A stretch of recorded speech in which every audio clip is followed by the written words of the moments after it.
I love Cantonese food, I love Chiu Chow food, I love food. And I think it's a big tradition, especially on so different region of China. And the food is so beautiful, Canton is so settled.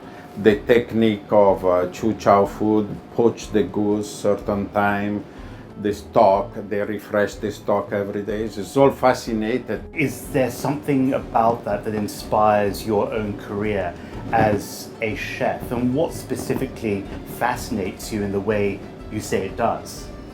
Well, first the technique. You know, if you see the steaming, for Cantonese steam is crucial, you know, steaming dim sum, steaming seafood, steaming clams or whatever. So that's a technique. Chiu Chow is a different famous technique.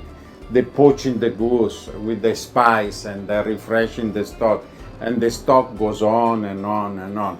It's fascinating, you know, it's just amazing how the culture developed this kind of flavor and this kind of technique, you know.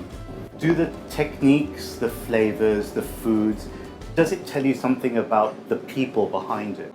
Of course, is a basic, is deepness of the culture. You can see, you know, Chinese have to develop so many techniques to cook so many kind of food.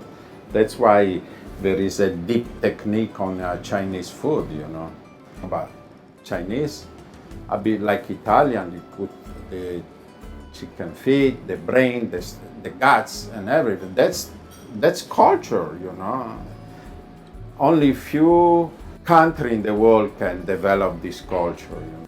It's interesting to hear you speak about Chinese cuisine in such high terms as an haute cuisine, because many people abroad will see Chinese cuisine as cheap, ready-made, takeaway.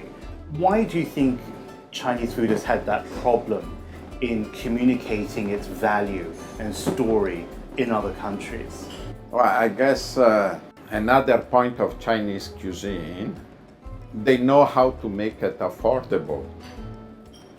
It's like Italian, we are famous for pizza because it's affordable food, you know. For example, French are more famous for gourmet cuisine. By Italian food, we have to, a bit like Chinese food, you need to fill up the stomach. So you think what to use and to fill up the stomach in an expensive way as well. So that's why maybe as Chinese or Italian, they see more as a family restaurant, inexpensive restaurant. That's the reason, I think. China's had a very complex relationship with food.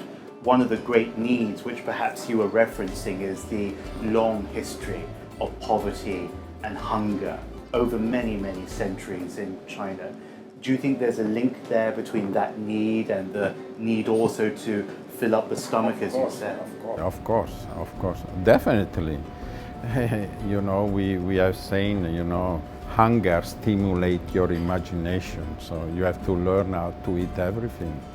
But in the same time, you have the monarchy, the kingdom, they eat the best of the best, you know. Both cuisine develop, you know. The noble cuisine and the casual cuisine for the peasant, you know. Same like in Italy. Please give a warm welcome for James Chau. I'm James Chau, host of The China Current, with a glimpse into tomorrow's world and stories about the human experience everywhere.